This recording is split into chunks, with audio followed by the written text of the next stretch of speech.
working, folks. I think it might be working. Going live, you're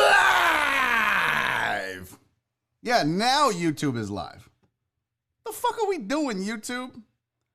Get your shit together. Okay, so if you do want to watch on YouTube and you want to hop back over there, you can absolutely do that. Feel free. Also, feel free while you're on YouTube to tell them to go fuck themselves. Folks, it's been an interesting 24 hours. We can do this on Twitch. We can do this. I can't promise you that I'm going to see or not see your super chats. So that's the only thing I apologize for in advance. If I miss it, please don't hold me accountable and hate me. Just tell me, right? Like, just let me know, and I'm happy to shout you out. Or, you know what? Don't send nothing today. Let's just figure this shit out. Maybe we'll do one test. So I do this. If somebody would be so kind as to send one super chat for the bare minimum, just on YouTube, just to see if it works. That's all I want. And I'll send you a koozie. I'll send you another free koozie. Just send me just to test it. I hate begging for money. Like, I don't want to do that to you guys, but I want to see if doing this on all three actually works and if it'll actually register. If it'll actually register. Oh, yeah. Okay. So there goes the, oh, yeah. We got that, guys. And it shows up in the chat window on Mob Crush. Holy shit. Gregory Vega Jr., thank you, buddy. Tell your pops I said one more time, happy birthday. I'm going to do this shot for you guys one more time. Thank you for checking. I owe you. I'm going to send Pops a koozie and you a koozie. This is for you guys. Shout out to Old Humble for making excellent whiskey. Shout out to all the deckheads that stuck through all the drama over the last 24 hours, including some dick face that trying to ruin the show for all of us. So this is to you guys. Love you. Let's do it. Boom. Oh, yeah. Okay. Now, look, people are glad I'm off YouTube. Wow. Is it? Yeah, I'm kind of, you know what? I'm kind of glad I'm off YouTube too. I'm running a chat or a poll on Twitter to see who prefers what platform. So let's see here. Oh, thank you guys. So it looks like Sandoval and H-Town. Thank you, buddy, for the $1 super chat. Very much appreciate that. Oh, hey, now Monkey Fingers. I don't know who Monkey Fingers is, but they said they tested COVID negative today. Oh, man.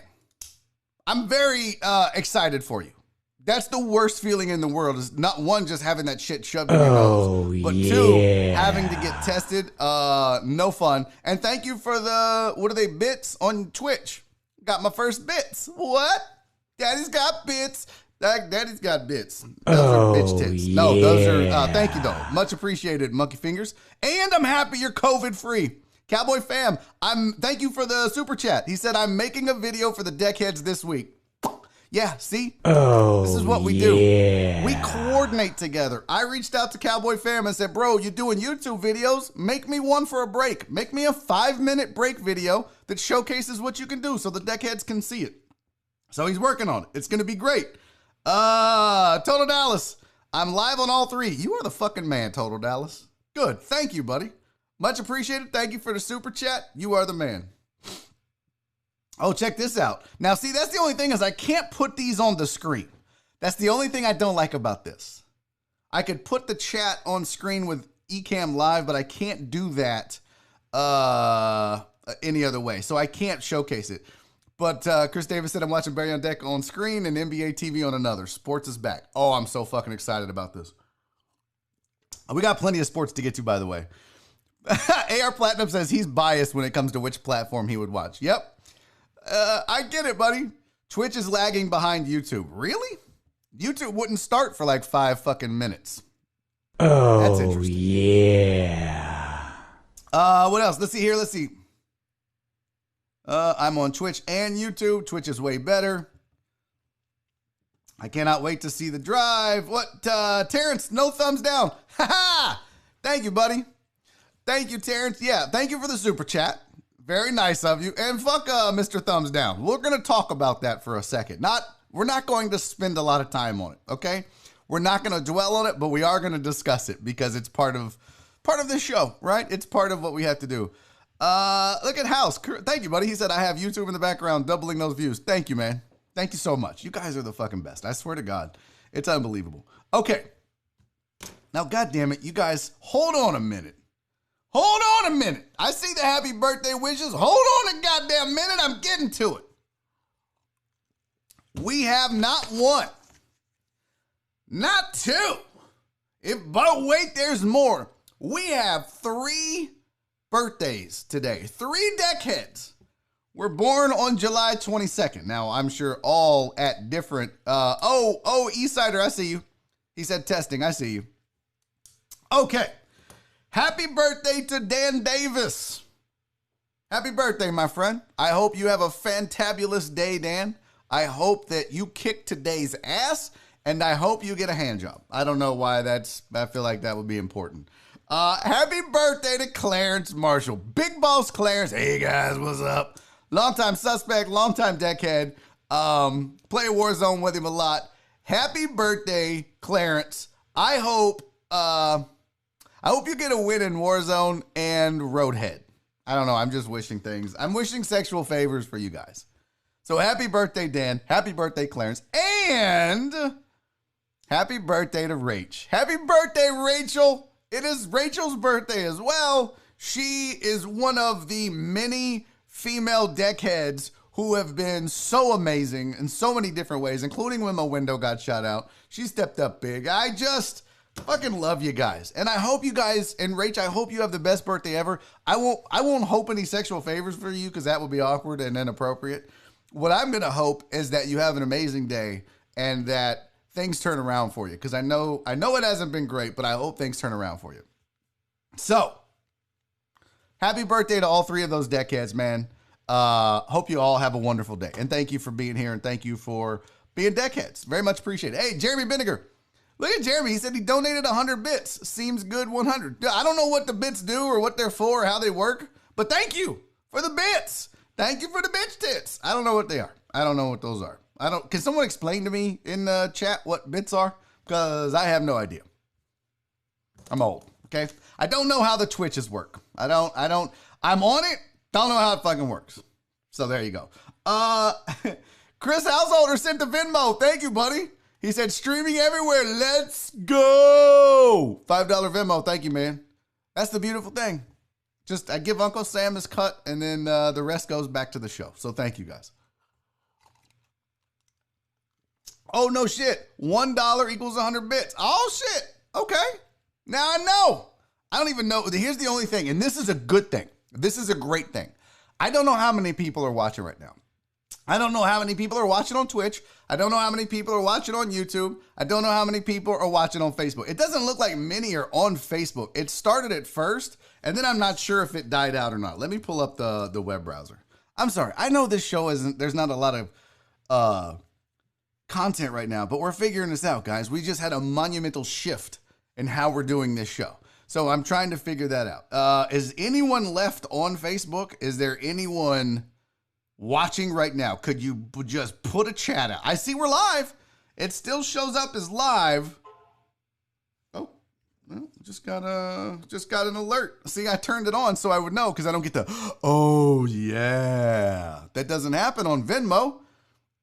John Geiger with the Venmo. You need this more than I do, buddy. Thank you so much, man. You are the real deal, John. For real. That's fucking, all you guys are amazing. But thank you for taking the time to Venmo me that money. I'm going to put it back to the show. I want you guys to all know that every single time. So I'm on the Facebook right now. I'm pulling it up. There are 13 people watching and no one is chatting, I guess. I don't know. I don't know how that works. Oh, look, we do. Chris is here. Robert Jenkins is here. Wallace Wilts, Tracy Harrington, Aaron J. Bryant. Okay. Graylin Bell. Okay. Robert Penner. Okay. Greg, I see you. Okay. Thank you, guys. I was, don't know. We've got it all figured out, folks. We're on all 3. We are on all 3. So, you know what? Let's do the fucking show, shall we? Let's get to today's show. Here's what I got for you. I have got a ton of shit for you. I've got the headlines, of course, as we always do. But I've got Brent Strom is still mad about 2019. We're going to discuss that for a second. We're going to talk about Dirk over Dream. Yeah, somebody Somebody actually said that Dirk was better than Dream. So we'll talk about that. Someone stole a 3-foot dong, and I think I might know who it is. I have a hunch. I might know the culprit of the 3-foot dong theft.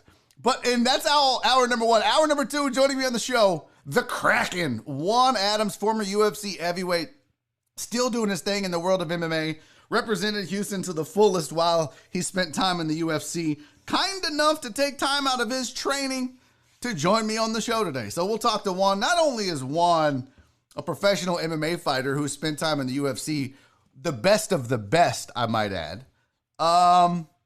He is a brilliant, I should say brilliant. Maybe that's giving Juan too much credit. He's very intelligent. He's very smart, very well educated, went to college. He was a wrestler. So we're going to talk a lot of different things about Juan. Juan's a good dude. He's a smart dude. He's not just some meathead that's just out here fighting. So I am really excited. Some of you probably watched his podcast that he did with Raheel Ramzanali on the Raheel Show podcast.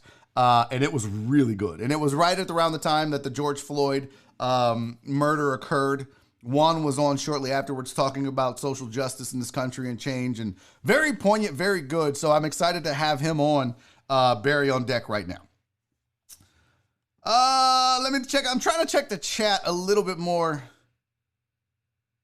Oh, what's up? Howard, bro. Howard Broussard just sent a chat message on Facebook. I have to catch up with you, Barry. Been crazy busy. Howard, I'm here when you're ready. Okay, buddy? I am here whenever you are ready to do this. So you just tell me you've got my email and I'm ready to go, guys. Howard Broussard of Broussard's AC and Heating, new sponsor to the show, just waiting to get his info so we can get it going. But he's already signed up. He's already paid. So I'm excited to have Howard on board, and we're going to get it rolling so you guys have an AC and heating company in your Rolodex when you need it. And I vouch for Howard. Met him at the barbershop, and he's an amazing dude, been in business for a really long ass time. So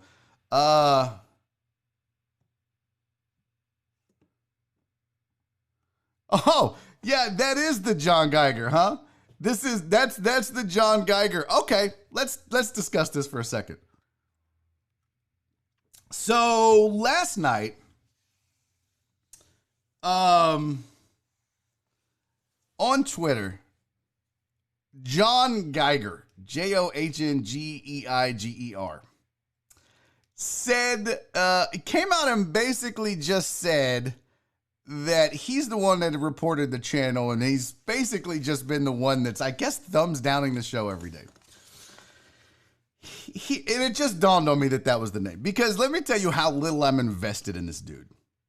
When you're in this business, when you're in radio, when you're in the public eye, you're going to have people that don't like you. And John Geiger apparently doesn't like me. And the reason that he said that he's doing everything he's been doing, let me open my folder called Stalker Guy, because I have screenshots of this stuff. I legit have a folder with his stuff in it called, look, I'll show you. I'll show you, just so y'all know that I'm not making this up. Like, I legit have a folder. This is what my screen looks like, just in case you guys are wondering. But I legit have a folder called Stalker Guy, because that's where we're at with John Geiger. This is right here. So you can see that's Stalker Guy. And Stalker Guy got upset with me, apparently. Look at this. So, he basically came out and said, like, I'm a hater and I have no fucking life, and so I'm the one that reported you on YouTube. And then I asked him, well, why are you doing that, bro? This is my only source of income right now. This is all I have.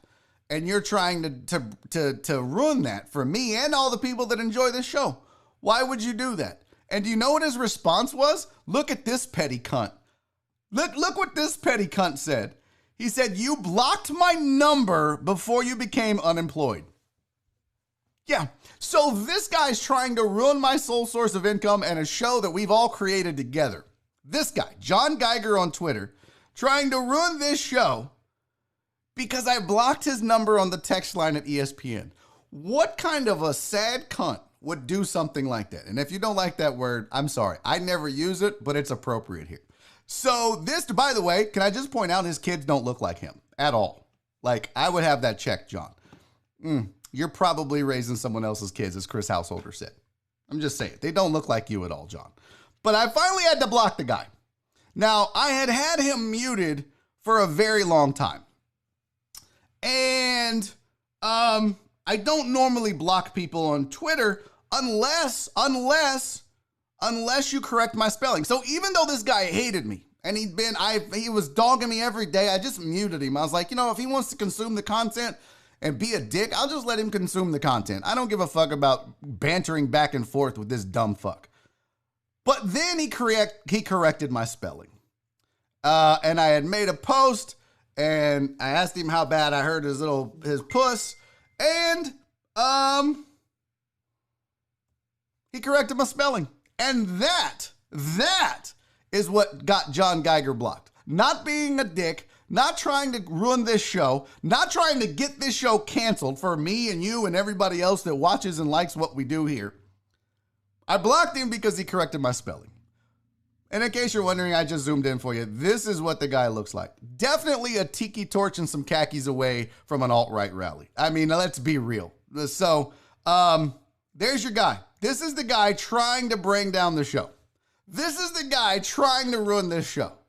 This sad sack of shit. This guy, this bitch, this hoe that couldn't get over the fact that I blocked his number on a text line. You, sir, have no life. What kind of example are you setting for your kids? Their dad's a loser. With a tiny dick, probably. Okay. Well, now that I got that off my chest, let's see. We got sports to get to. Let's get to the sports headlines. That's the first things first. Oh, let me check the Venmo. I feel like another Venmo. Ah, there it goes. Crystal College, you are the best. Barry on deck is life. Thank you, sweetie. It's all I got. Barry on deck is my life, and I'm so thankful that you guys enjoy it, man. Oh, shit. Now they're putting his stuff in the chat. Now, John, I can't control that. I have no control over that. I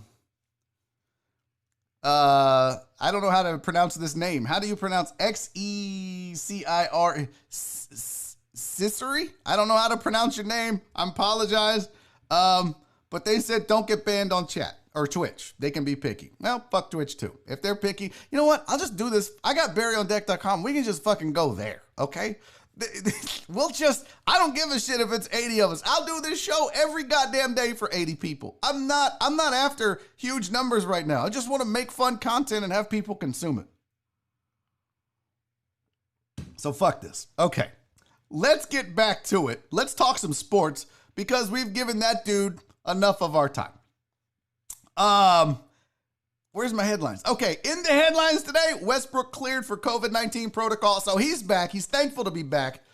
It's good to have him back. We talked about this a little bit, but Westbrook said he's already been prepping and playing and practicing. So it's good to know that Westbrook back, cleared, ready to go. Also, sources are saying that Mookie Betts and the LA Dodgers are nearing a long-term contract. What they're actually talking about, 10 years, $35 to $40 million. That is a ton of cash.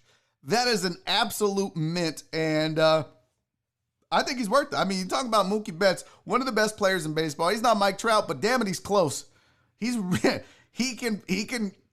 Mookie Betts is the guy you invest $40 million a year in. So good for Mookie Betts. He's going to get paid. And tomorrow, do not forget, tomorrow, baseball starts up again. Oh, did he? Sergio said that Betts did get the deal done.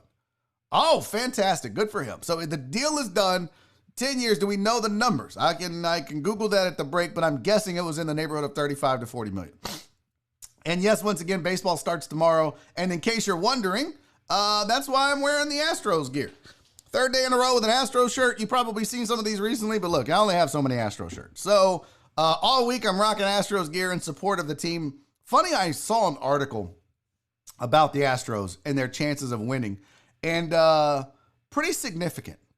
I think most people don't want to have to admit it, but the Astros are one of the three favored teams, slightly favored to win their division by a better margin than the Yankees. Tied for the most wins in the AL, predicted-wise, with the Yankees. Slightly behind the Dodgers as the best team in baseball. So, Astros and Yankees are destined for the ALCS. and then one of those teams is destined to play the Dodgers in the World Series. What's going to be interesting is if they have to play both of those teams, those are two of the teams that have been crying like crazy, yelling about the Astros being cheaters. And if they beat them both, oh my God, can you imagine the thrill that all of us as Astros fans are going to have when, oh, so you got beat and they didn't cheat. Roger that. By the way, 2019, I bring that up to bring up Brent Strom. There was an article or a tweet actually, and an article that Mark Berman talked about where Brent Strom, he actually did a video. I don't know if it was an interview with Mark Berman or who the interview was with, but Brent Strom talked about Game 7 of the World Series last year. And he said, I know people will laugh at me, but on my screensaver, on my computer, is the 2-1 changeup that Greinke threw to Soto that was a strike, and it was at the bottom of the zone. Go back and look at the video. In fact, find this tweet by Mark Berman. It's an actual video, but I didn't want to run it because I didn't want to violate any stupid-ass copyright rules or none of that dumb shit. So, but he says it was a strike that was called a ball in the 7th inning, and I think it changed the entire World Series, and I'm still pissed about that. And those are the words of Brent Strom, pitching coach for the Houston Astros. And he talked about the fact that that strike, that pitch, 95% of the time would be called a strike. That's, you know, and the numbers actually bear out a little bit different. I think it was closer to 80%. But who gives a shit? That should have been a strike, and according to Brent Strom, he thinks that changed the entire complexity of the World Series. I don't know that they go on and win. You can't predict that. But, you know, it's a strong possibility. They were rolling, okay? Pat Pitt says, what happened with YouTube? Long story, Pat. If you actually go to the YouTube channel, you can see... You can, there's a whole rant about it, but basically they've been taking the show down for really no reason. They take it down and then put it back up. Hey, Salvage Diver, subscribe to Tier 1. Don't know who Salvage Diver is, but I appreciate you, my friend. Thank you for subscribing. You are a gentleman and a scholar. I hope you're a gentleman. If not, that wouldn't be nice.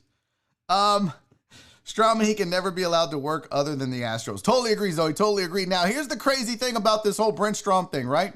He said, I know people will laugh, but on my screensaver on my computer is the 2-1 changeup. It should have been a strike. I think it changed the complexity of the World Series. Here's why I'm mad about this. Here's why I'm mad about what Brent Strom said. He still rocks a screensaver. Who the fuck is still using a screensaver? It's 2020, Strommy. You needed a screensaver when your monitor was a CRT monitor. You probably have an LCD or an LED. You don't need a screensaver anymore, Brent Strom. Why are you using, like, bro, I get it. He's, what, 103 now, something like that? I don't know what the exact number. I would Google it. Not Google it. Fuck Google, because fuck YouTube. I'll ask Jeeves. Whoever had the over-under, I'm 1.5 away from your mark. I don't know why Brent Strom's rocking a screensaver, but that was pretty strange. Mr. Destructoid 100, thank you for the donated bits, sir. Very much appreciate that. And thank you. Rope Pippin said, I'm just pressing buttons on here. What is this? The Elfrodo69 subscribe, tier 1. Oh, thank you, man. Thank you, Elfrodo. Much appreciated. I don't even know what the subscribing is for, to be honest with you. I have no idea how Twitch works. So we're just out here fucking around. I don't know what this is. Awake Reaper donated 6 bits. Unit, cheer wall. No idea what that is. Okay. BZH420 said it was at 2.5, the references to Google. Well, there's one. Okay. Here's some crazy news. Oh, you know what? Let me do this. It's 2:30. Let me do this first, and then we need to talk about the fact that someone was dumb enough to say that Dirk was the best foreign-born player in the NBA. Oh yeah, that's a thing. But first, let me tell you about another thing, Hemp Vita.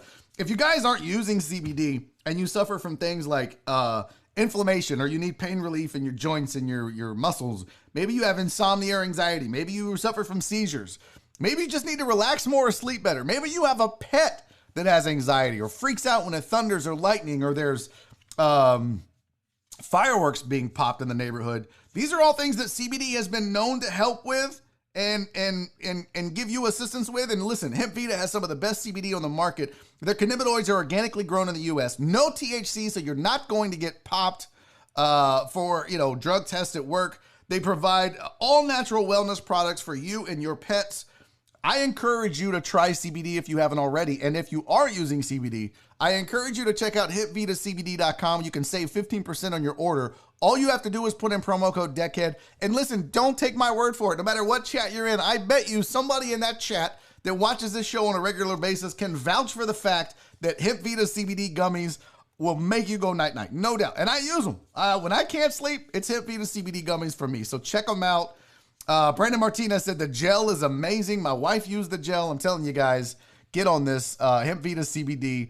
Worth every single penny you're going to spend. And speaking of good stuff, beerchronicle.com. If you're a beer aficionado and you don't know about Beer Chronicle HOU on Instagram or Beer Chronicle HOU on Facebook, you need to check them out, man. Beerchronicle.com is the authority on everything Houston beer. Largest online collection of content. And it's all dedicated to Houston beer. That's it. Nothing else. That's all they do is Houston beer and the Houston beer scene and market. They've worked with some of the biggest breweries in H-Town. They have articles and brewery maps and lists. If you want to get more knowledgeable about the Houston beer scene, then you absolutely need to point your web browser to beerchronicle.com. It's the biggest, loudest, okayest, most Houstonest beer site on the interwebs, guys. It's HoustonBeerChronicle.com. Now, a little more sports for you.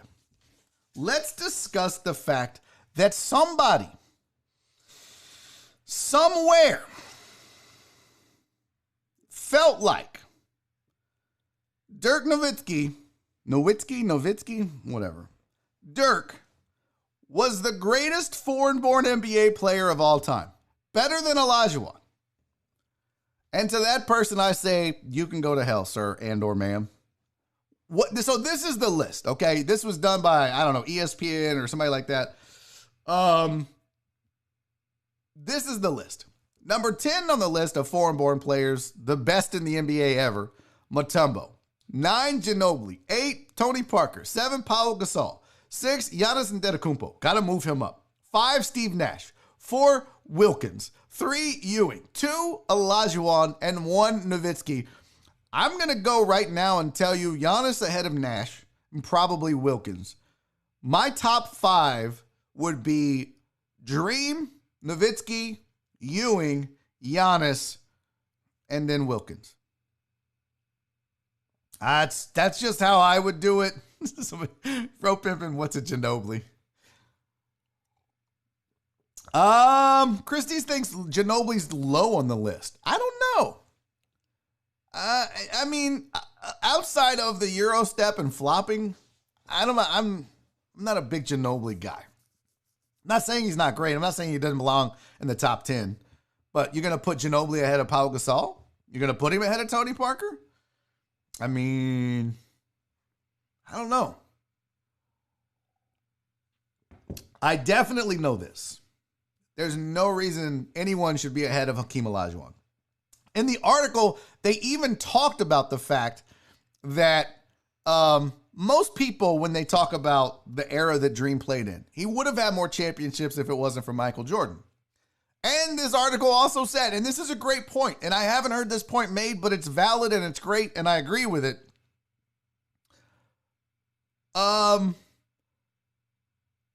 Nobody complains that the Rockets drafted Olajuwon over Jordan. No one's bitching and moaning and saying the Rockets messed up. No one's saying, oh, well, they obviously, would it have been great to have Jordan? Yes. But no one is dogging the Rockets for drafting Hakeem Olajuwon over Michael Jordan. That says a lot about Dream and what he contributed. So, say the drama for your mama. Dream should have been number 1 on that list, hands down. Richard Burmaster. Rich, where'd it go? Did I lose it? Rich is talking shit about Ginobili's hairline. That's outstanding. Oh, there it goes. Ginobili's hairline is top 5. That's not true. The back looks, no. The back is sad. Ginobili's. Now, here's the thing, too. J.R. Smith had a problem with this list. J.R. Smith came out and said, no disrespect to Dirk, but Hakeem is too. Dirk was super dope, of course, one of the best to ever do it, but Hakeem, I'm just saying, foreign-born top 10. Gotta agree with you. J.R. Smith finally got something right. Gonna have to agree with him on that. And then another thing on the Discord server, if you're not on Patreon, go join Patreon. Patreon.com/Barry on Deck. You get access to all kinds of shit. You get all kinds of cool things and merch, gifts that I send you, and discounts on more merch. And but the cool thing is you get access to the Discord server. And on the Discord server, I don't know who asked it, but somebody had the question, if COVID-19 was a basketball player, who would it be? Really good question. And my answer was probably J.R. Smith. Just keeps fucking things up and won't go away. It's either that or Lance Stevenson. That was one of my two. If COVID-19 was a basketball player, don't you think it would be blowing in your ear? Just like Lance Stevenson? Or calling timeouts? Or not calling timeouts? Like JR? Everybody said Harden. Damn, you guys are brutal. Oh, the Dallas people are saying Harden. Big surprise. Big surprise. The Dallas folks are saying Harden. No, not time for a film session yet, BFD 33. Not time just yet, my friend. It's not going to last long either. I'm a little soured on film session. In fact, I almost thought about not doing one today. I just thought about canceling film session because, you know, these YouTube hoes ain't loyal. Andy Huggins took another 2-hour nap, but he's here and he's on Facebook today. Thank you, Andy Huggins. Much appreciated. Let's see. Oh, shit. Lord House with the super chat. No Spanulas or... Okay, you just made me try to say these names. Oh, yeah. You're a dick, Chris Householder. No Spanulas or Papa Nicolau. Okay. Got it. Huh? Who's fancy? Hey, what is this? Risu85. Thank you. Oh, Twitch Prime. That sounds fancy. Is Twitch Prime fancy? Thank you, buddy. Thank you for the subscribing. I don't even know what all this subscribing is, but I'm like, wow, okay. This is how we're doing it. Let's subscribe to shit. Let's do it. Okay. One more thing I want to talk about sports-wise before we get into a little entertainment news. You know what? I'll save it. We'll do the Woody Johnson. I'm a 5-year-old. We'll do the Woody Johnson talk tomorrow. Before we do anything else, I've got one more sponsor to tell you about, but I did want to talk about this story where some guy is out here stealing big ass dongs. Okay? By the way, that's a 3-foot penis you're looking at there on your screen on the left, not on the right. That's a guy holding a 3-foot penis. But that's a 3-foot penis. That I don't know where that is. Is that at a mall? I don't know if that's in a mall or where that is. But yeah, that's a 3-foot penis. And on the right is the guy stealing that 3-foot penis. Now, the first thing I want to know about is why did we have to make the penis so veiny? Why does that thing have, that looks like a speed bump in a parking lot. That's pretty disturbing. Right down the middle there. That's awfully disturbing. And I did notice that it's anatomically correct. If you look closely at the balls, one is hanging slightly lower than the other one. And that's just how they do so you can sit down and cross your legs. That's what I was told. But this guy on the right stole that penis on the left. And the question is why? Now, I was able to do a little research. Okay, guys? And I was able to find another picture from a different angle of the guy that stole the penis. So I think we have our man. I think we know who took this penis.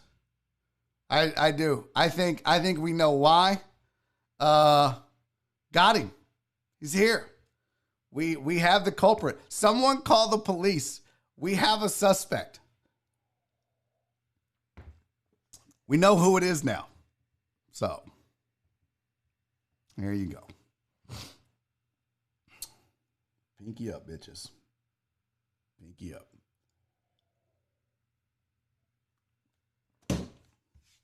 Alrighty. Let's keep rolling. How much time do I got left? 2:40. Oh, we got plenty of time. Plenty of time. By the way, hour number 2, if you just tuned in or don't know who's joining us in hour number 2 today, the Kraken Juan Adams is going to be my guest, former UFC heavyweight. Going to be on the show. Going to be a great hour number 2, so stick around for that for sure. Okay. Let's get back to some more entertainment talk, because I don't know if you know this, but they are getting pretty damn close to getting us out of this fucking house. They are talking about a cure, or not a cure, but a vaccine for COVID-19. And if I'm being honest, and I'm not going to get all ranty and preachy and stuff like that, but I don't think this mask shit is working because no one wants to fucking wear it. I don't think that I think the only way that we really get the fuck out of the house is with these vaccines. So that's what I'm excited about. Now, I know we're a ways away, but they are saying that a company has a vaccine at the ready that they're working on and they're testing. It's an Oxford developed vaccine that looks like it could roll out in this year. And we're in July. So that's great news. It was licensed to AstraZeneca. The U.S. government is already saying that they are going to essentially invest close to $2 billion in the vaccine, and they're going to buy 100 million of these eventually, with the goal of buying 300 million. And let's be real. At the end of the day, this is what's going to get us. This is what's going to flatten the curve. This is what's going to control this. This is what's going to get us out of the house, get us back to normal, get the economy going again.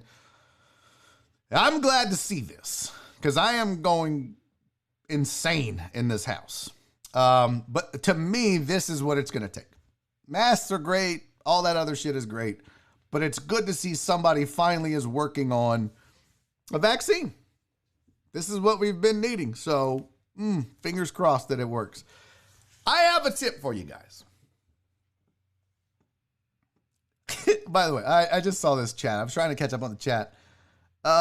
Jen says she had to get off Twitch. Gave her too much anxiety. Hey, listen, you tried it, Jen. You tried it.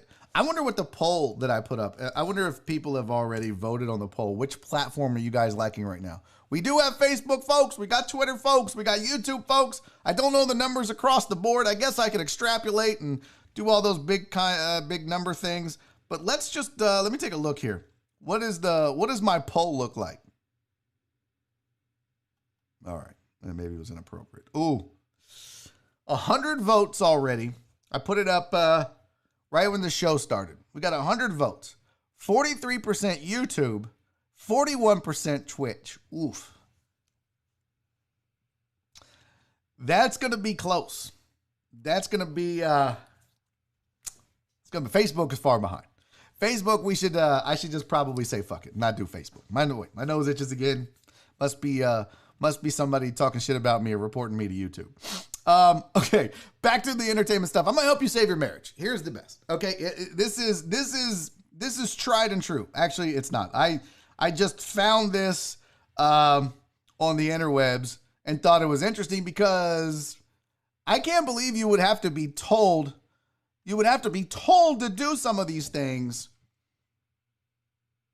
to your significant other. All right, let's start with number 1. Assume the best is what they're saying. The first and most important step in transforming a marriage is to assume the best about your spouse. Are we not already doing that? Are you not already? Who's married to somebody they think the worst of? Without this, all the other components will fail. Instead of presuming the worst, assume the best. Assume good intentions. Who the fuck is married to somebody they don't assume the best of? Just get out. Oh, wait, we're trying to improve your marriage. My bad. No, step number 2, stop abusive behavior. Many couples are unaware that their behavior is abusive. There are 7 forms of abuse. This I didn't know. Physical, blocking a doorway, shoving somebody. Mental, gaslighting, twisting the truth. Emotional, guilt tripping, instilling fear. Verbal, threats, name calling. There's financial abuse, withholding money, sabotaging a spouse's job. There's sexual abuse, coercing into having sex, withholding sex, goes both ways. And spiritual, using God as a weapon. I don't know. But they're saying those are the 7 types of abuse. That's interesting, but that's an obvious one, right? Stop abusive behavior if you want your marriage to improve. The third one is fight fair. Ladies, pay attention. What? That was sexist. The best way to fight fair is to have some ground rules. All contact sports have guidelines for good behavior, and likewise, the marriage should too. So what they're saying is when you argue, discuss it in a neutral territory, not the bedroom. Okay. Only talking about one topic at a time. I like that. No abusive behavior, no personal attacks, and agree to disagree. Well, if we could do that, we wouldn't have to save our marriage. That's kind of stupid. Be polite.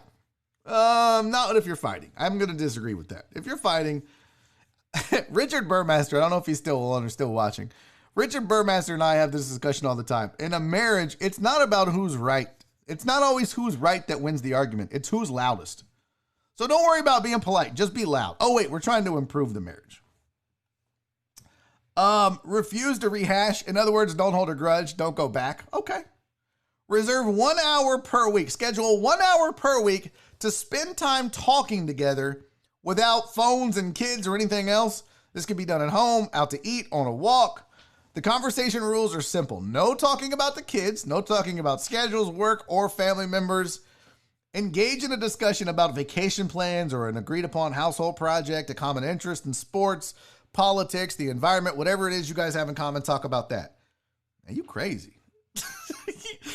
PFD 33, a whole hour? Right? No, you know what? The moment I look forward to the most is when my wife walks through the door every day and we get to sit down and talk about her day and my day, and we spend an hour together just sitting on the couch, usually just chit-chatting. And that's important, man. And look, all this other stuff, express gratitude, forgive without being asked, compliment without expectation, and gently touch. I want to talk about compliment without expectation just for 1 second. I have found this to be one of the best things you can do as a man. I'm just going to speak as a man right now. To me, one of the best things you can do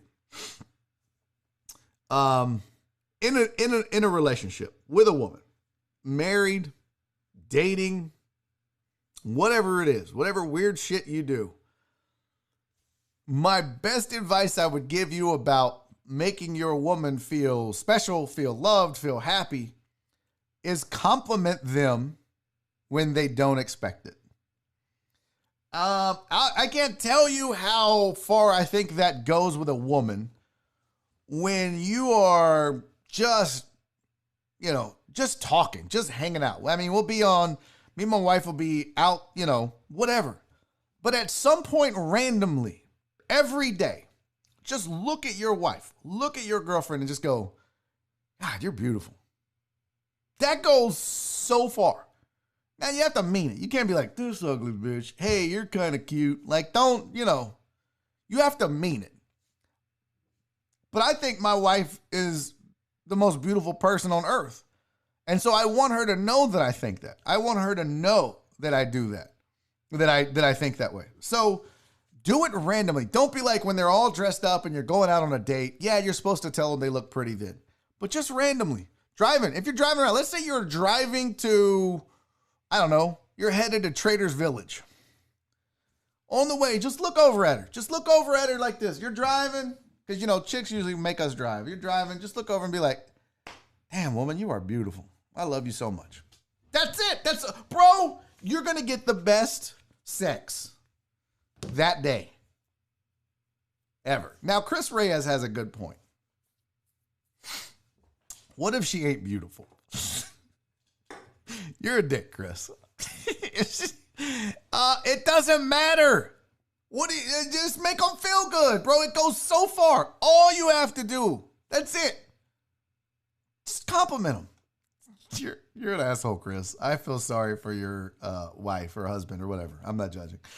But those are your tips. Now, one more thing. No. It'll be 250. We got to do this. I'll save that for tomorrow, probably. But you know what time it is right now, right? And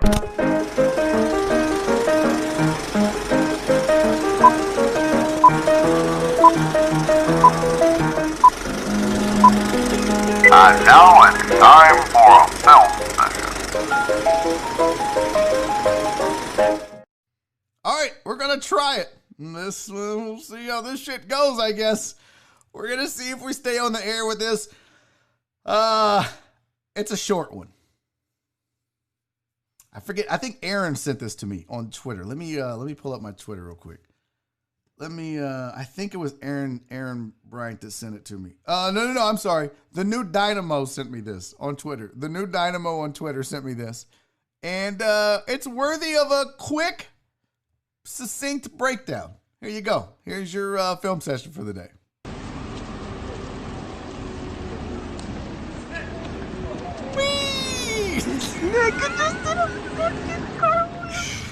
Yo, not only did my man get away, he got away in style. So now right here, there's no reason he should have got away. The cop is on top of it. He's down. Like, this should be it, right? All the training kicks in. He should get away with this. But apparently he does some sort of sweep on the cop, hip bumps, pushes him down, gets away, and then right there, this nigga, right there. Oh, look at that. There's no reason to do that. There's legitimately no reason to cartwheel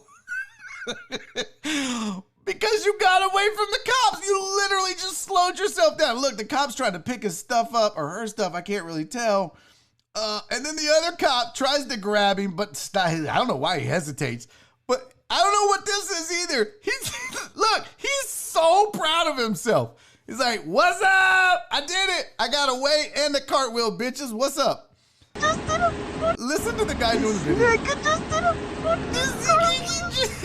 He just did a flip. Oh my God. This is crazy, man. Where is that? Is that? I think that's Orlando. This nigga just did a fucking cartwheel. This is so funny. Oh, that's the best. Not only did he cartwheel, he gave him the old check me out, hoes. That's so good. That's your film session for the day. Good shit. See? Short, sweet, to the point, happy. Now, the question is, so Demetrius Mata on Twitter tagged me, Joel Blink, and Nick Shirawa. Shout out, usual suspects for life. The happy hour. Make sure you tune in every day, 1 to 2 p.m. on ESPN 97.5. Also, check out the press box from 11 to 1 on ESPN 97.5. Joel and Nick and Charlie Palillo bring you some of the best sports talk in the city. Now, Demetrius Mata tagged the three of us, Joel, Nick, and myself, on a video of sandwich making. And it sure looked good. I'm not going to lie. Hey, the New Dynamo, what up? Hi. Yeah, man, appreciate you sitting in that video. That was outstanding. The New Dynamo gives some good videos. I'm not going to lie. He did, Total Dallas. He followed through with it almost. It almost looked like a follow through. He was like, see you, bitches. Anyways, Demetrius Mata sent us a video of somebody making sandwiches. I think it was Korean sandwiches or whatever. Looked amazing. So I thought, you know what? I'll run that. We'll see if that gets us kicked off the air. It's 5 minutes long. Actually, it's 6 minutes and 13 seconds. So here's what we're going to do. Twitch and Facebook and Twitter, if we're still live on all or any or all of those. We're going to take a 6 minute and 13 second break. And then I'm going to come back with my guest for the day. Juan Adams is going to join me shortly on Barry on Deck. And we're going to talk everything. We're going to talk about his journey to the UFC. We're going to talk about his time spent in the UFC. We're going to talk about his time now, post-UFC. We'll talk social issues in this country. We'll talk anything and everything. He's a great dude. He's an interesting dude. I think you're going to really enjoy this. So stick around through this break. It's like I said, 6 minutes, 13 seconds. We'll be back with more of this show, Barry on Deck. Thank you guys on Twitch for being here. Thank you on Facebook for being here. Thank you on YouTube for being here. And if you subscribed, thank you. If you sent bits, thank you. If you sent super chats, thank you. And if you sent Venmo, thank you to everybody except John Geiger. He can eat my whole entire asshole. We're back right after this break.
Hour number 2 of Barry on Deck is upon us. I am super pumped to be joined by my next guest.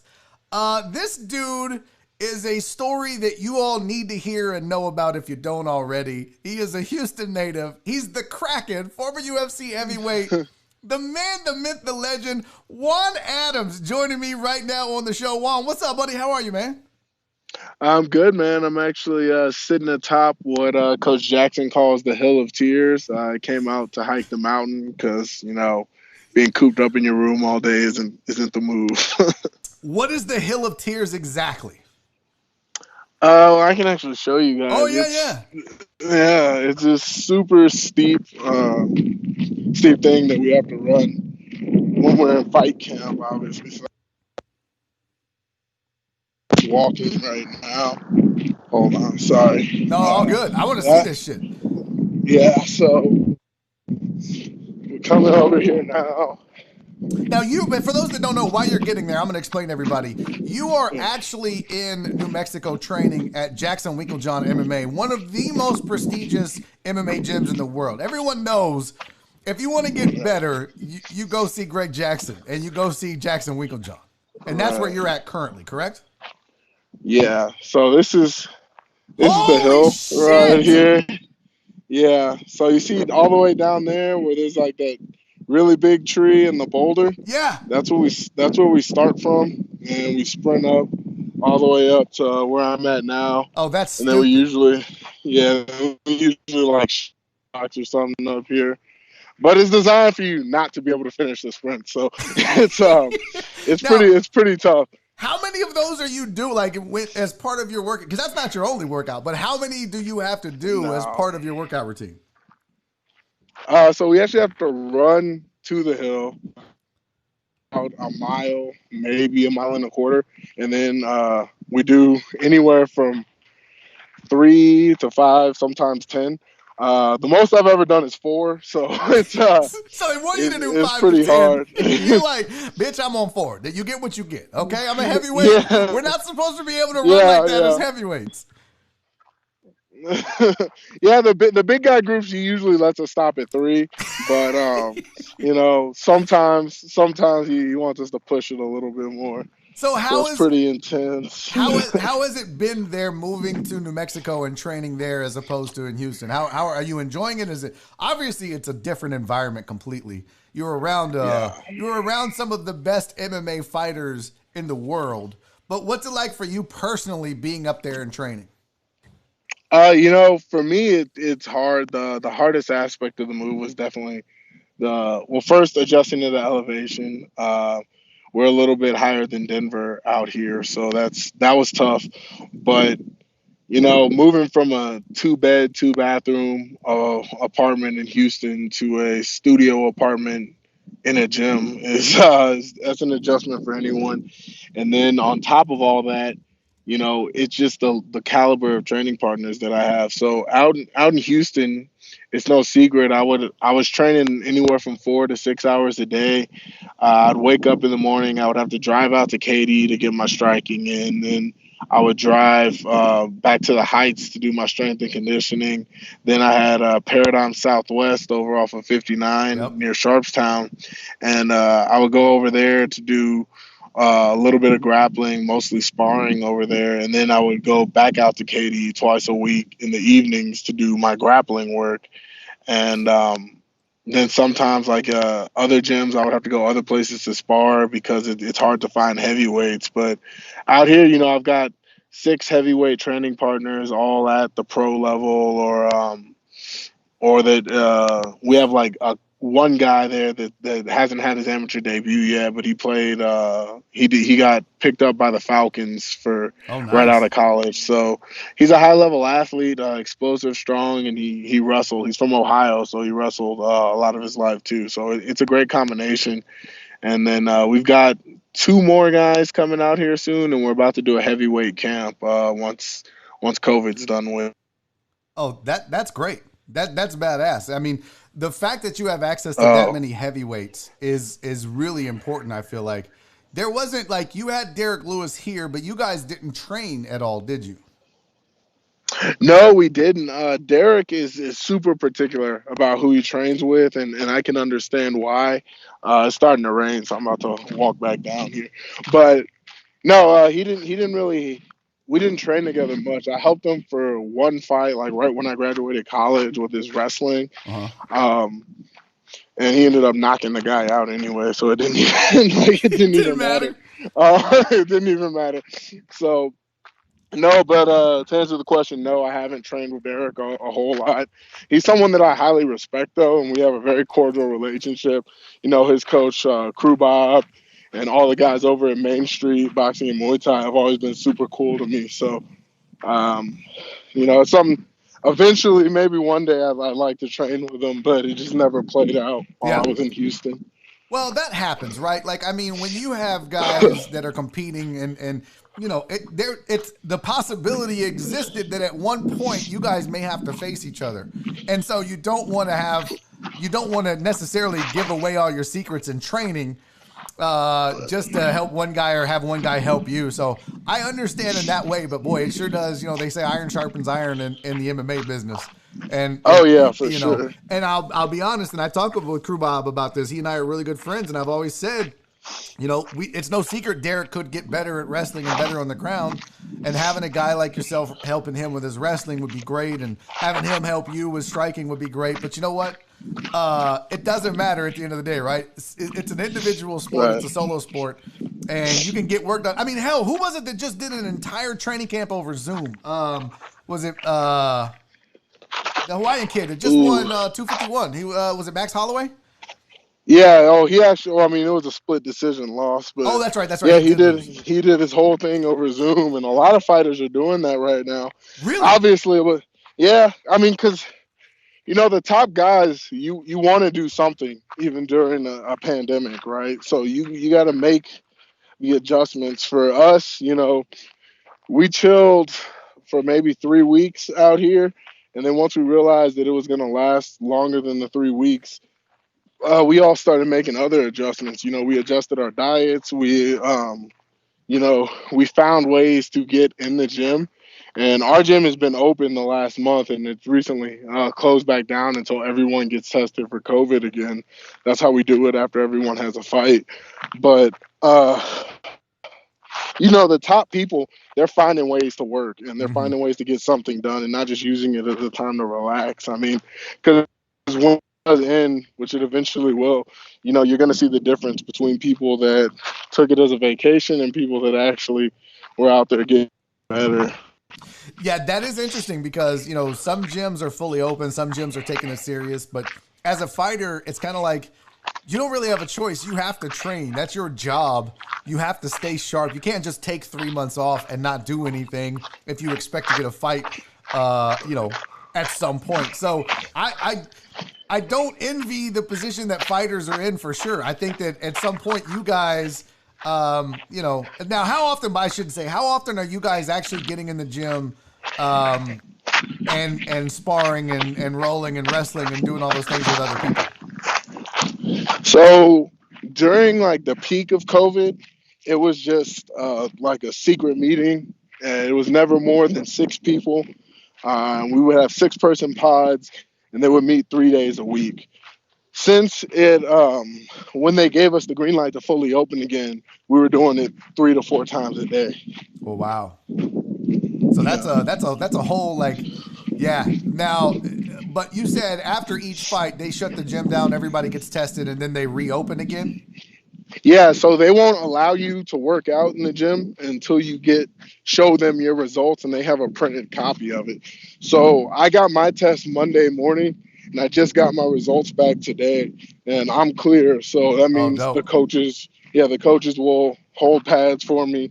I can grab other guys that have tested clear, or if I want to risk it, which I don't,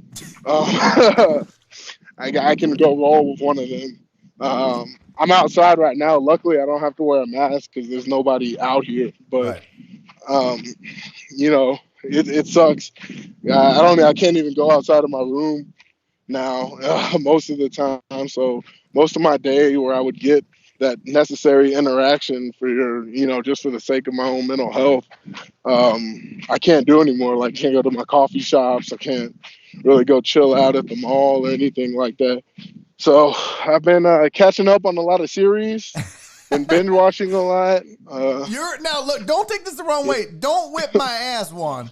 But you're kind of a nerdy dude, right? Like, people don't realize that. Oh yeah. But you're kind of a nerd, and so one, I would imagine, just going back to your point real quick.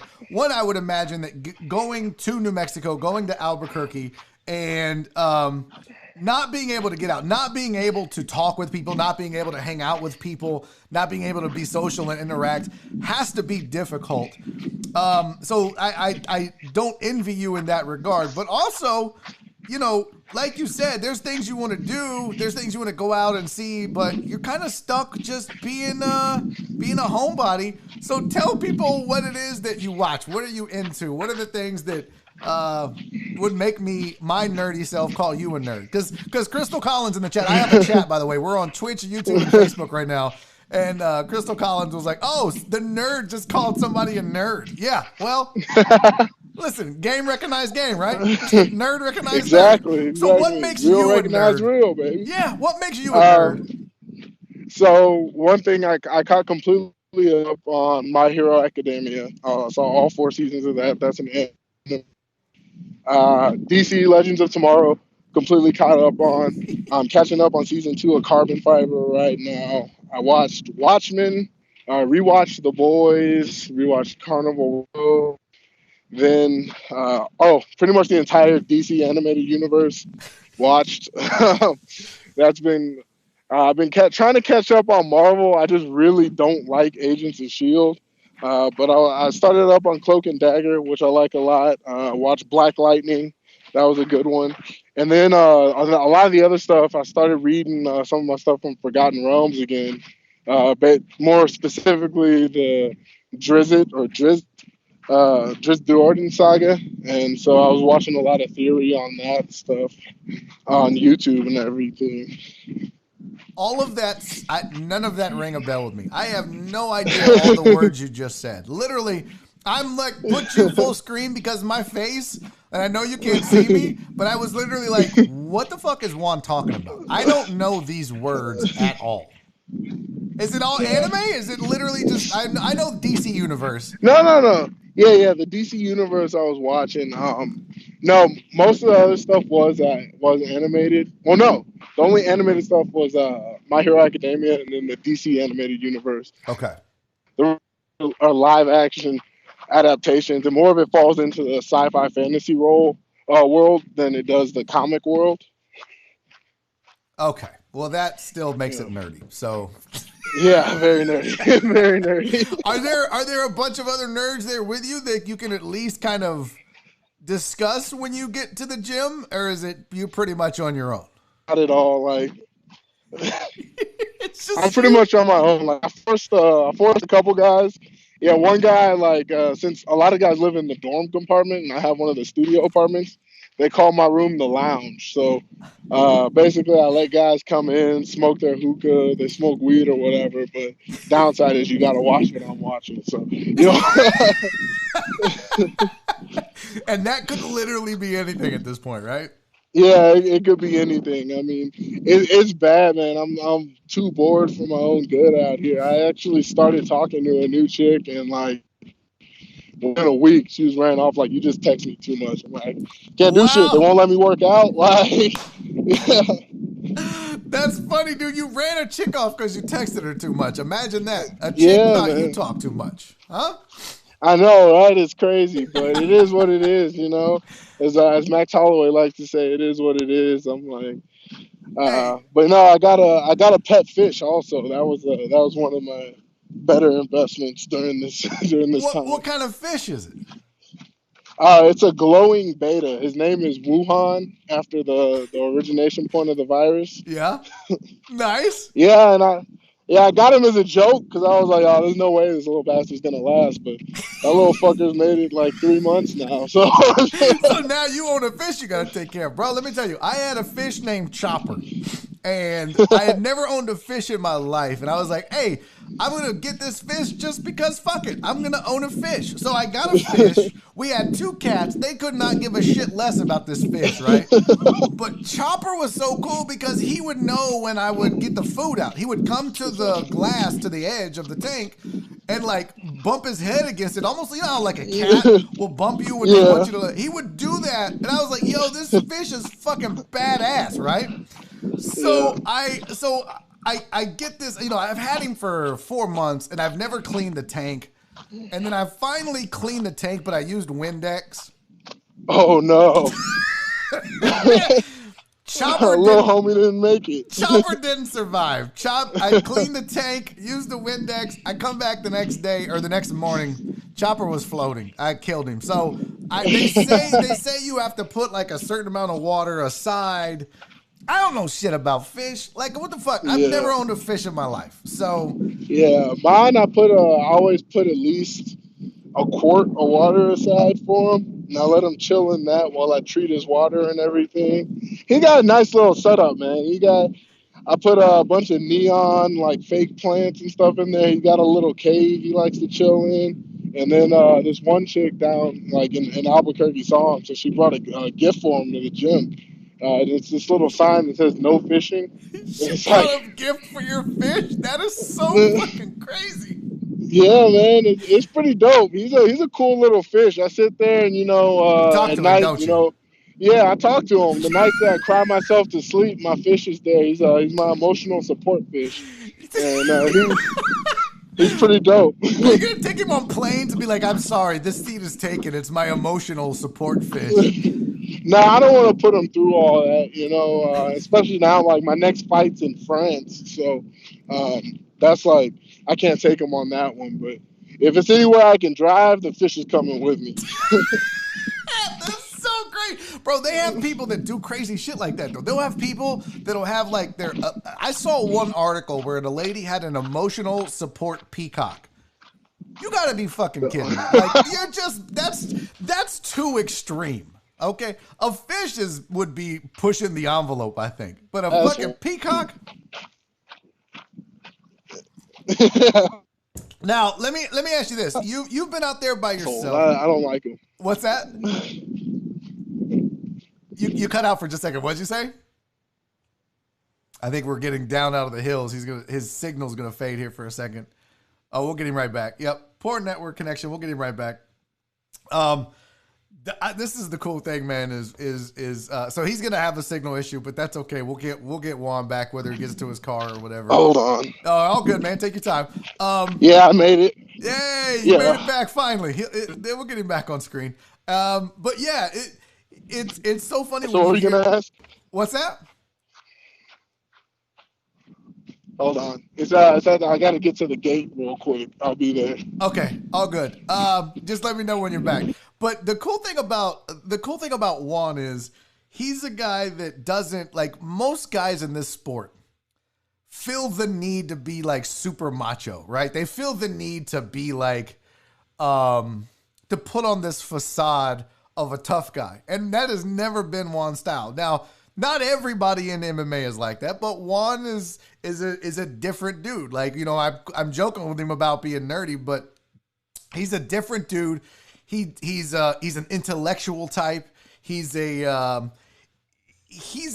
emotional dude, and that's okay. In this sport, a lot of dudes hide behind their toughness, but I've known plenty of fighters. Trust me, when I go all the way back to the cage door, I've known plenty of fighters. Fighters are an emotional bunch. Fighters are an emotional breed, but a lot of them will hide it. They don't expose it. But that's the thing I love about Juan is he has always been an open book. He has always been a guy that lets you know how he feels, lets you know what he's feeling. It's pretty dope, man. Hey, he's back. He's back. Let me get him back on the screen here. Unmute him. That was a long ass walk. So you had to run up to where you were? Yeah. I ran up there. Oh, that was like, we started at 3 o'clock. It's 3:22. It took you 20 minutes to get from where you were back to your car. Yeah. It was a hike, man. I had a pretty rough morning, so I was like, you know what? rather than sit in my room and cry and probably watch some porn, I think I'm gonna go do something productive. Did you turn your headphones off? Because I can't. Your mic sound like it changed. Yeah, I just turned my headphones off. Oh, did they have the microphone on? I guess they had a microphone on them. Yeah, grab them yeah, real quick. they did. Yeah, grab them. Yeah, use those because I think it'll sound better. Because I want to get into a little bit about your journey to the UFC, if possible. So because the story of how you got to the UFC is a pretty fascinating tale. You started off in Houston and you had some wrestling, which a lot of wrestlers don't come out of this city, Juan. No, they don't. Hold on. Okay. Is it? Let me turn off my Oh, car you connected to the car. That's what it was. Yeah, that's what it was. Yeah. He connected to the car. So he's using the car mic. We'll get it figured out. Yeah. But this is what happens when you get athletes that are in the middle of training. And it was nice enough to take Unable time. to place call on your blue. Hey, that's much better. Yeah. So as you're getting the video back on, tell everybody about your journey to the UFC because you started as a wrestler in Houston and there's just not a lot of you guys here. Right, yeah. So my senior year in high school, I was getting recruited to play football, obviously, in college, and broke my hand first game of the year. I was ineligible most of my junior year, so they were like, "There's not a lot of film on me," and all the schools were like, "Well, you can walk on," and I was like, I don't really like football that much. And then VMI called and they said it was too late to give me a scholarship, but if I walked on and I did well my first year, then they would put me on scholarship. So that's what ended up happening. I went to Virginia Military Institute and I wrestled there for 5 years actually. And I was looking for a place to start training over the summers because I knew that's what I needed. I need to keep wrestling, stay sharp, not get too fat over my summer breaks. So Paradigm Training Center invited me over, and I went there and I started helping some of the fighters with their wrestling, and then I would do a couple kickboxing classes here or there, but mostly I would just watch the sparring so I could learn what takedowns to teach these guys and where I could help them with my expertise. And so that's kind of how the bug got planted, and I started watching a few UFC fights here and there. And I always thought, like, yeah, I could probably do that. Wrestlers seem to do really well at it. And I'd always liked fighting growing up. Like, I got into a lot of fights. So, You don't strike me as the kind of guy that would get into a lot of fights growing up. You're not a violent person, right? Like, you're not a. Nah, I'm real chill, dude. And that's the problem. Like, I would let so much stuff slide. And then, people would start trying to punk me. And then once I got to high school, I'm like, wait, I'm bigger than everyone. I don't need to deal with it. Like, I don't need to deal with this. So I'll be like, look, I don't want to do this, but if you don't leave me alone, like, this is what's going to happen. And they would test me, and then that's how things would end up. So that was it. But yeah, and then once I graduated, I had an NFL tryout. Yep. The Colts called me right before I graduated college, and I sent them some film of me doing random things, and I started training at I think it's called ATH now. At the time, it was CES, and I was training there.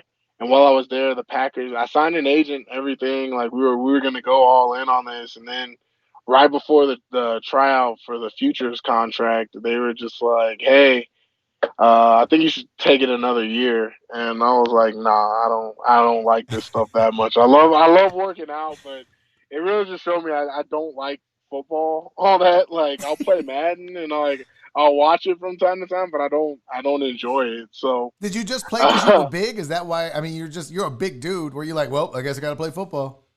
yeah, and it was kind of expected of me. My dad played football for Rice. My dad actually got drafted to play in the MLB right out of high school, and then he accepted a football scholarship at Rice after like 2 or 3 years of not making it into the MLB. So he went over and played football for Rice, and that's where him and my mom met. But hell yeah, it was football was always just the expectation for me. Being big, being athletic, people wanted me to play football, and it was cool for a little bit. I enjoyed it, but one underlying thing I can remember is like I always just hated the practices. I hated practice. Whereas with wrestling, even though practice sucked and it was probably harder physically, I just loved doing it, and I always loved doing it. So it was a pretty easy decision in college. So you wrestle, you play a little football, you had the tryouts, it didn't work. You end up getting into MMA because of the wrestling. And then your first pro fight was with Legacy, correct? Yeah, it was with LFA. So right when after my fourth amateur fight, nobody wanted to fight me amateur wise, so I was like, all right, I'll just go pro. And LFA signed me to a 4-fight exclusive contract with them. And they had just become LFA. They merged with it was Legacy and RFA merged together to form LFA. It was right after Mick had just sold it to go be the matchmaker for the UFC, right? That's why they merged. Yep. Okay. So you get with LFA, you win 4 fights. You win all 4 fights, right? No, I went 3-0 with them, Okay, and then they were having trouble finding a fourth matchup. And it was weird. Like my second pro fight, I fought a guy that had 8 pro MMA fights and 10 pro boxing fights and some pro kickboxing. I watched that guy. Then for my third pro fight, it was a guy with 15 pro MMA fights and yeah, pro it's not supposed boxing to be fights like that. as well. For people that don't know the sport, normally what TDLR will try to do is you'll try to get a guy to come up and fight guys in his range of, if you've got a guy making his pro debut, he's not going to fight a guy with 20 pro fights normally. And even, especially in amateurs, but even in pros, yeah, you're a pro, so they expect you to fight whoever. But a lot of times, matchmakers and the organization and everybody's going to, the TDLR, they're all going to try to pair you up with someone similar in experience, especially early. And that just didn't happen. No, so then for my fourth fight, I had actually already accepted the fight. They were gonna fly me out to Minnesota and fight a guy that had 40 pro fights for my fourth fight, and I was all about it. And my coaches and my manager had to sit me down and just be like, "Look, it's not that we don't think you can beat the guy. It just doesn't make sense. Like, why is you shouldn't do it?" So we ended up canceling that fight, and I ran into Mick at a Houston card for LFA, and he told me, he's like, you know what, we're gonna try and get you on Contender Series. I'll talk to your manager, and then he goes, by the way, we're having a housewarming party tonight. You should come through. So I went over there, and that was a fun time. Nice. You've hung out with me. You've hung with Mick before. It's always Mick fun. is a wild man. I mean, yeah. He's a party dude, and he's a great dude, but I would not try to out-party Mick Maynard. It ain't happening. Oh, yeah, it was probably like 4 shots deep, and I'm like, I got to drive home. I can't make this. I got to stop. I got to slow down. Oh, man, forget about it. You ain't out drinking Mick. Not when he's in his mood. Hell no. But a great dude. It was a whole thing. Have you ever? I'm trying to get him on this show, but the UFC's real strict about that. But I was like, look, we won't even talk UFC. I just want to talk old school Houston MMA and business, and he's a great guy just to hang out with. But have you ever met a more genuinely good dude in the sport than Mick Maynard? No, I really haven't. Colin Cantrell's up there, and the late Chris Reed, amazing guy. Eric Garcia is also a really good guy. I mean, without those guys, I probably wouldn't even be where I'm at today. They all helped me tremendously throughout my career. Yeah. So, talk a little bit about, so you get to the UFC, you get a victory, your first fight in, and you're on a 4-fight deal, right, with the UFC? Yeah.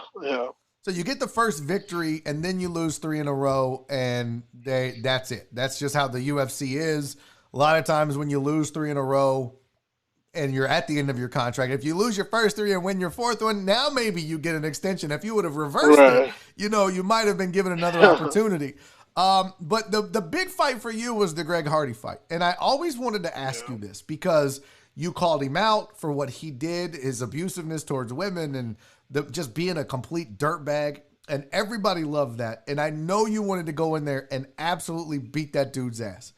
And I've always wanted to ask you because this is the part of the game that no one talks about, that no one really gets to know about if you're a fight fan.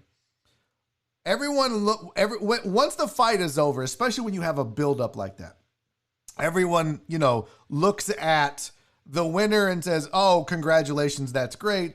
Everyone looks at everybody, no one ever thinks about what emotionally, how it affected you, the guy that didn't win the fight and had the buildup and did the call out. How difficult was it for you after that fight? Emotionally. It was really hard emotionally. I went through a lot of self sabotage after that. I didn't leave my apartment for I think 2 weeks. Actually, I just sat there. I door dashed everything. Had everything delivered to me. I didn't see anyone. I didn't speak to anyone. It was actually like the beginning of the end for the relationship I was in at the time. It was hard, because I'm a pretty introspective guy to begin with, Mm-hmm. so that led to a lot of deep introspection, and it made me want to change a lot of things. Ultimately, it inspired me to move out to Jackson Wink. But I wasn't even training. I would go hit pads. With the only training I did, I would hit pads and I would do a little bit of jujitsu with two of my coaches. But I stopped lifting weights. I stopped running. Like it was hard for me, and it's to go from my first UFC loss, I felt was a fluke. I think the judges robbed me. You Yeah. can go back and watch it or go back and look at the stats, but it's a lot of people felt that way, and so it didn't feel real. And that was my first time really feeling defeated. Like, some people argue it was stopped early. I wasn't. I didn't feel like I was in any danger, but it's a lot of unanswered shots, and you know, at the end of the day, I should have just let go of the leg and gone back to the feet. But Yeah. in that moment, I was in such a mode of just like, whatever I grab, I'm not gonna let go of. I just That's want to kill wrestling this instinct, guy. right? Like when a Yeah, wrestler gets a hold of something, they legitimately hang on to that and just work for a takedown. And you're almost not even thinking about anything else other than I have this leg, I need to do something with it. right. And that's all I was thinking at the time. But ultimately, it did make me grow a lot as a person. Once I got over, the feeling sorry for myself and that feeling of failure and just kind of isolation. I did grow a lot as a person. It forced me to reevaluate a lot in my own life, and especially with regard to my judgment of others and how I interacted with other people. I think it made me a far more compassionate person. But that was a very it's I just got all the Facebook memories from it a couple of days ago. Oof. It's been it's I been fucking rough, hate but Facebook when it does that shit, right? You're like, yeah, oh, fuck you, Facebook. yeah. So it was very tough, and the last 3 or 4 days for me have been hard. With and that added to on top of it was Um, everybody's calling me now. I think one of my exes gave my number to one of these fake things. But So it's yeah, it's just been hell, man, and it was hell. But I did grow from it ultimately, and now I think I'm in a better position to succeed. Ultimately because of it. Well, that's the thing that I thought about when because I know emotionally how you can get invested in a fight like that. You got this bully, right? You've got the bad guy, and no one wants to see the bad guy win. And as a fighter, when you call a fighter out, it's a big risk. You're stepping out on a ledge. There's no safety net. You're calling this Right. guy out. If you lose, the feeling is awful. But if you win, you're the hero. So there's a big risk reward as opposed to just taking a fight against a guy, right? Like you went out on that limb, you took that risk. Um, how do you think things would be different for you had you won that fight? Well, I'd be a lot richer for one. And, you know, Well, yeah, there's that. Yeah, two, I might still be in a relationship. I don't know about that, but I think that, after that fight, I win that fight. We renegotiate after that fight for more fights in the UFC, and more money and all that stuff. And I think that would have been the one that really put me forward as a big name in the sport. Now I have to start over and kind of rebuild myself. The new promotion I signed with is based in Europe and Africa, so I got to build a new market and build a new fan base there, and really just kind of start all the way over. But I'm excited about it, and it's one of those things I can't get too hung up on the what ifs. More so, I have to just accept what comes and make the best of it. You do a great job of you talked about building a new fan base. You do a wonderful job of being interactive with your fans and connecting with your fans. And I'm actually I love the way that you communicate with your fans. You're an open book to them. I try to do the same thing with people that consume what I produce as well. But inevitably, when you do what you do and I do what I do, you end up crossing paths with haters. And I have a guy right now that on Twitter has been reporting the show. He's mad at me. But I can't imagine, like, I have one guy that's just kind of cunty, right? Like, he's just cunty. Right. But doing what you do, it's a whole different level. Like you and like Mike the Truth and these guys that, you get a certain level of haters. How do you block that out? Because before the Hardy fight and after the Hardy fight, I can't imagine that I would have been on social media. Yeah, and that's probably one of the mistakes I made going into that fight was being on social media as much as I was. But I am who I am, so it is what it is. And the way I deal with it, man, is like if you come at me with something creative and funny, like I'll engage, I'll go back and forth with you a little Same. bit. Yep. But if you're just trash, I'll mute you at first, and then if people send me screenshots and stuff, I just block them. And it's funny to me because they're going and making new profiles and using my name. They don't realize that that's actually adding to my engagement. So it's helping me in a sense. But that's what somebody. So every day when I do this show, as soon as I post like what I'm going to be doing live streaming, someone thumbs it down, and we're all now pretty convinced that it's this one guy. And Connor Hogan, a buddy of mine, you might know him, but he's pretty involved in the local MMA scene. But Connor Hogan was like, hey, no one tell the guy that a thumbs down is still engagement. It still benefits you. The fact that he came to your page and clicked the thumbs down, it's still engagement. So he's really doing you a favor. I was like, I never thought of it that way. So yeah, it's almost like there's no such thing as bad press, right? Or no such thing as bad publicity. Exactly. And it's weird because even the good fans can be weird sometimes, man. I get messages at all times of the day, and I usually put my phone on do not disturb when I go to sleep. But I wake up to some weird shit. What's the weirdest? What's the weirdest thing that somebody's done or sent you or whatever that you've woken up to? All right, so the weirdest thing I've ever woken up to is, like I don't know what it is, but I have a really, I consider myself an ally, so I have a big LGBTQ fan base, and a lot of someone from the T group was messaging me, and I knew where it was going because I woke up and they had liked 60 of my photos, and I'm just like, okay, oh God, I know where this is going. Then I get a hey. And I try to be cool. I'm like, hey. I'm like, yo, what's up? But before this goes anywhere, I got 3 questions for you. Who are you? What do you want? Are you a spy? And I'm like, in bonus question, like, were you born with or without biologically male parts? And before they even answer any of the questions, I just get like 4 videos, and this is all through Instagram.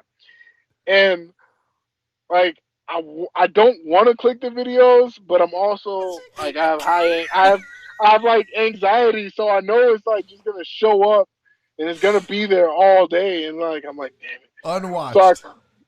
So I click one of them, and it's just nudes, and I was like, oh god. So I would just click each of the rest of them and turn my phone face down. I was just like, but that's the weirdest one. Well, were they hot though? I mean,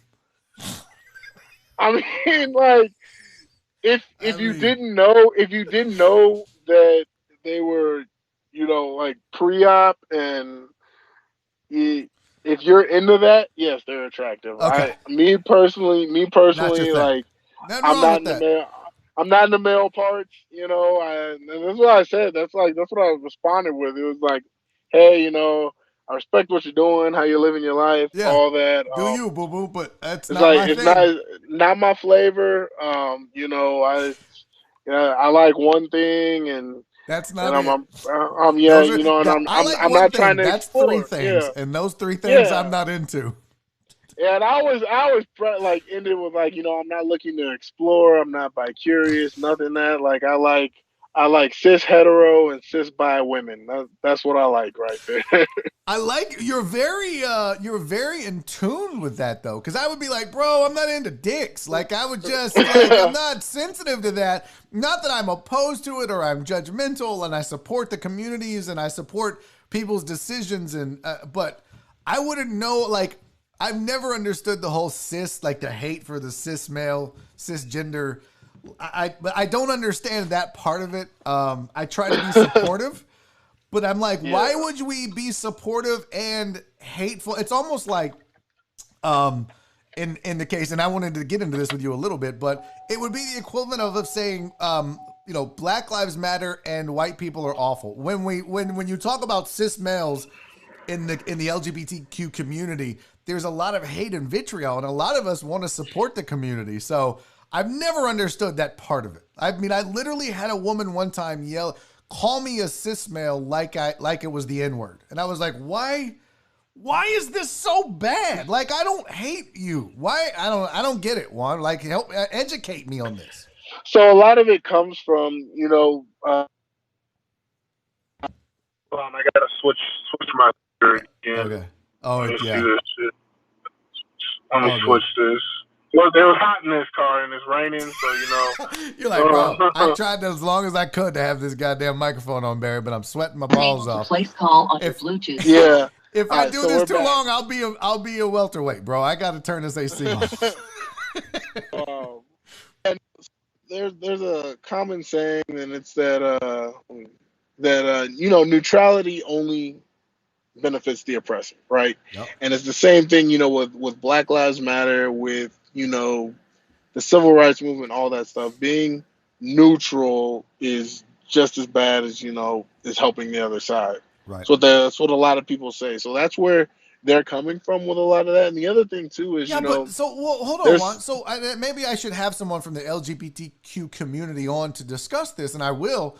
But I've never understood there was vitriol in the fact that I identified as just a dude. Like there was vitriol in the cis male. Like, oh, you're a cis male. Like it was, like right. like And it's where's the because hate? that group offers like the biggest resistance to learning the pronouns, Oh, being true allies to the cause. And like while yeah, I do think it's a bit ridiculous, but I also understand, like, from a group that was oppressed for as long as it was, like I get it. So if that's what I have to do to make your day a little bit better, fine.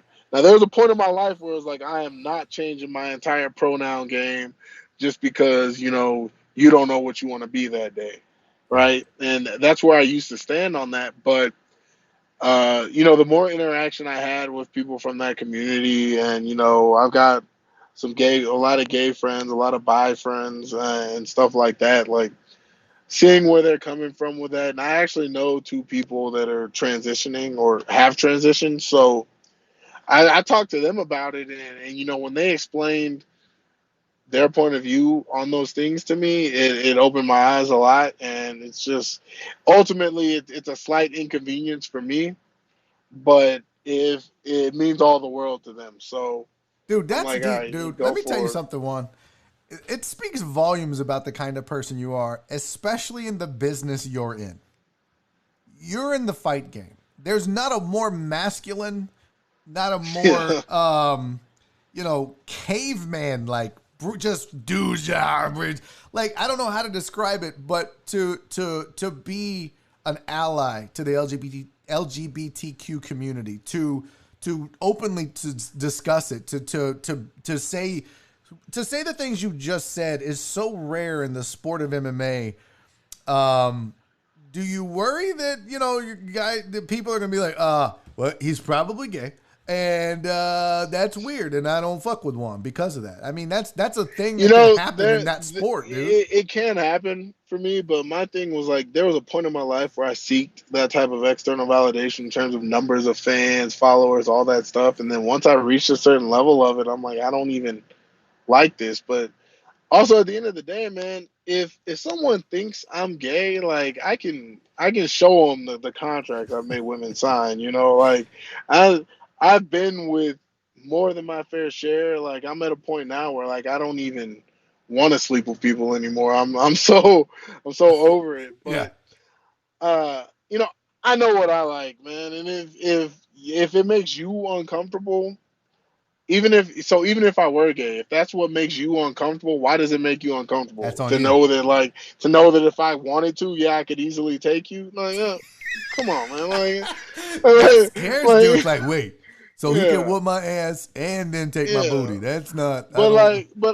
It's not something I worry about, man. Like, and I'm telling you, I get hit on by every gender out there. Like any gender that's attracted to males, I've got hit on by, and Yeah. it doesn't bother me. It's not like something that makes me uncomfortable because I don't like it. It's not something that ever crosses my mind. Like I don't think about man, but that's not what I like. But you So, understand, right? Like, I mean, that's Yeah. the thought of most dudes. I mean, when you have a guy that is an ally, as you said yourself, that understands the community, that is compassionate, that has friends, most dudes in the sport especially are gonna be like, yeah, that's the thing.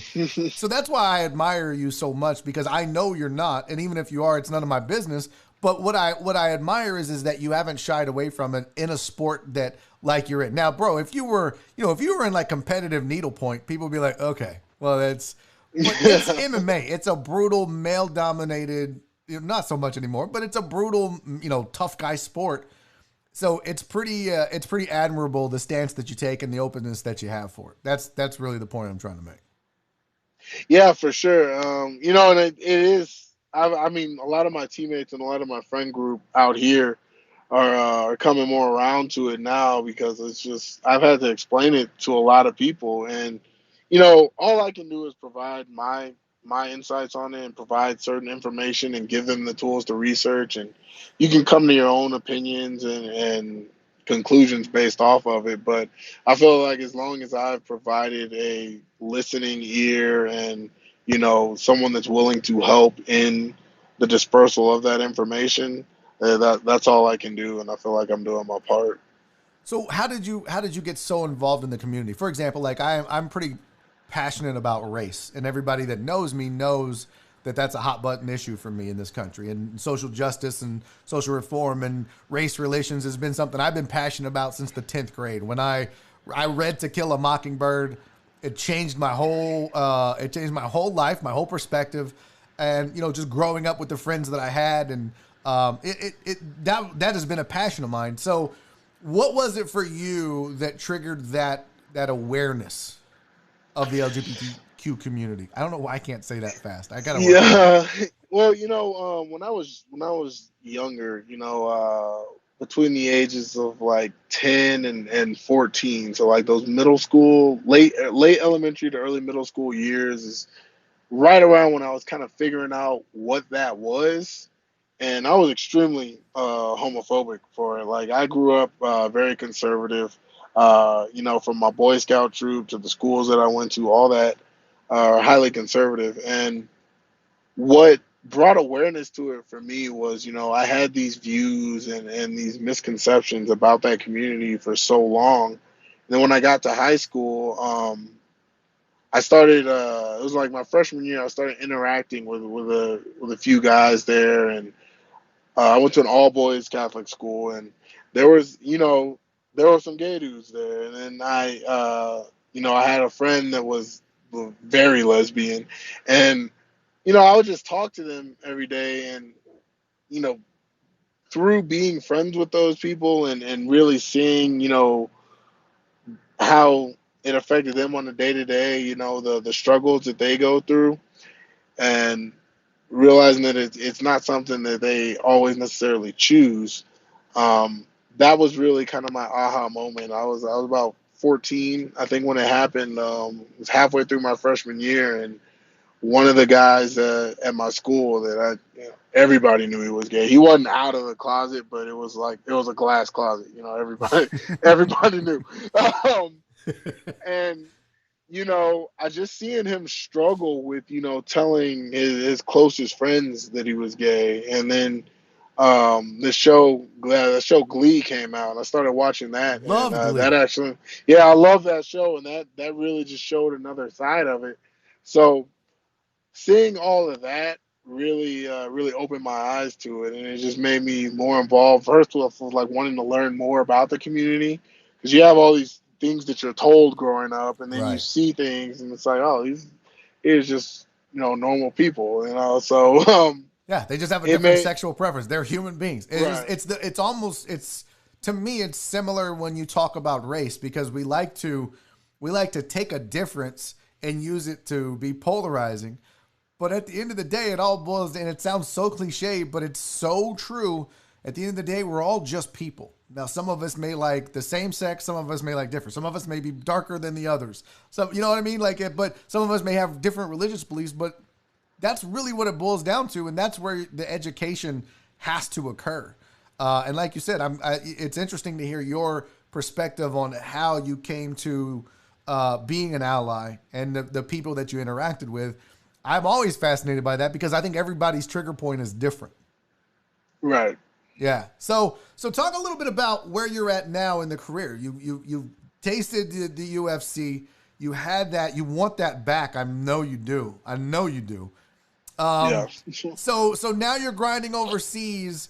Do you have a different perspective on this sport? Do you have a different way of doing things now? And what did you learn with your time in the UFC? No, well, my time in the UFC is really just to not overplay the moment so much. You want to enjoy the moment, you want to be in the moment, but you create this dialogue in your head about how it's supposed to go, and how big of a deal it all is. And the way I see it is, man, the worst things that can happen to me in the sport already have. I called out a guy, got finished. I got knocked out in my hometown on a pay-per-view card. You know, all the bad stuff, that all the worst things that I thought were career enders happened for me, and I'm still here. I'm still standing. I'm still trying to go grind it out. And, fighting overseas, fighting in the UFC is cool too, because everyone signs with the UFC, and you're thinking, I made it, man. This is it. I'm gonna get to travel the world. I'm gonna get to lights, camera, action, the headlines, everything. It's like I made it in the show, and that's not really the case, man. You still got to perform. You still have to do it. You just got on a bigger stage to prove yourself. And for me, like, I didn't really get to travel all that I thought I was. I fought in Milwaukee, Ottawa, Canada, and San Antonio, right? San Antonio, and Houston, Houston. right? So it's like I was like, well, damn, Where's my Abu Dhabi, bitches? Come on, shit. yeah. So I signed, when that promotion, when that time period had run its course, and the new promotions were courting me, I had to reevaluate what it was I wanted out of life. And here it is. I'm 28. I've been a few places, but not as much as I want to. I'm 28 years old. I'm getting older. It's time to, really maximize, income and experience right now. That's what I need to do. And, this promotion, I looked at it, and it's a new promotion. It's European and Africa, which has a huge base, a huge demographic, Mhm. but not a whole lot of exposure out there. So it's really a chance for me to kind of go over there and really rebuild myself and expose myself to an entirely new market of people, and create an entire new fan base for myself, while also gaining that experience that I want, because outside of fighting, I've always wanted to travel. I wanted to travel the world. Um, I've already been to, Iceland and Norway and Jamaica, but I want to go to some more exotic places. I've never been to France, and my next fight's going to be in Paris now. I've never been to Africa. Every black guy growing up wants to make that trip back to the motherland, right? No So doubt.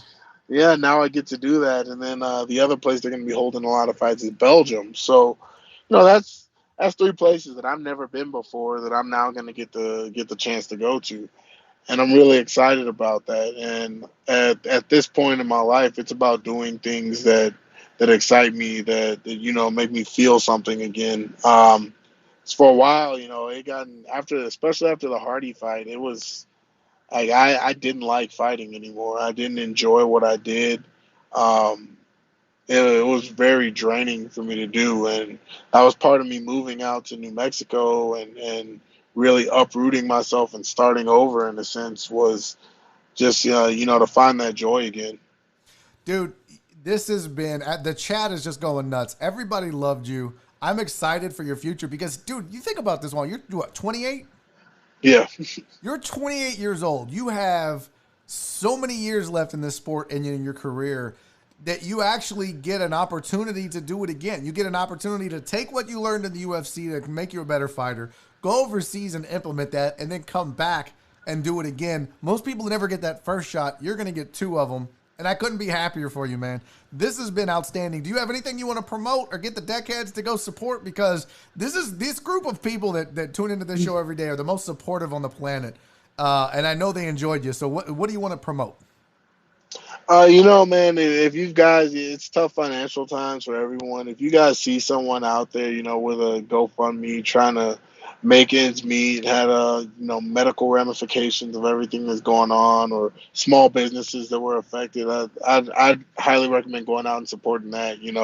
Houston is a booming place for small businesses, and a lot of them are really hurting right now. So, buy small, buy local.